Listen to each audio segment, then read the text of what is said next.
No doubt Aamir ने बहुत ज़बरदस्त बॉलिंग की है, ठीक है ना, बाबर को उसने आउट किया। अब ये जो मैं बात आमिर की बोलने जा रहा हूँ तो ये आप इसको नेगेटिव मत ले लीजिएगा, ठीक है ना। यही आमिर है ना जिसने T20 में हरवाया था हमें यूएसए के अगेंस्ट।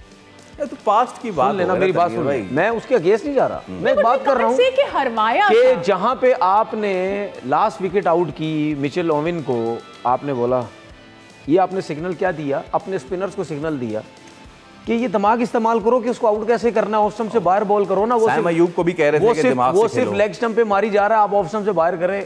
नो डाउट आप बहुत अच्छे बॉलर हैं, आप क्लेवर हैं, आप सब कुछ है, लेकिन जब टीम में आपको लिया गया, आपकी रिटायरमेंट वापस करवा के, उधर तो आपने कुछ नहीं किया, उधर तो आपने हरवा दिया हमें। वो एक बिल्कुल ऑर्डिनरी प्लेयर से आपने 18-19 रन खा के आपने मैच खराब करवा दिया हमारा। तो कहने का मकसद ये है कि ये चीज़ें उस टाइम मेरी नज़र में बहुत अच्छी लगती हैं जब आप थे वहाँ पे नेशनल टीम में, और आप वहाँ अगर ये इस किस्म की चीज़ें करते तो बहुत अच्छी चीज़ थी। सिंपल सी चीज़ है, इसका मतलब ये है कि सिर्फ आप लोग भी लीग के बॉलर्स रह गए हैं, ठीक है। लीग में आप एनर्जियाँ लगाते हैं, दूसरी लीगों में जाते हैं, लगाते हैं। पाकिस्तान टीम से जब आप खेलते तो कुछ नहीं खेलते।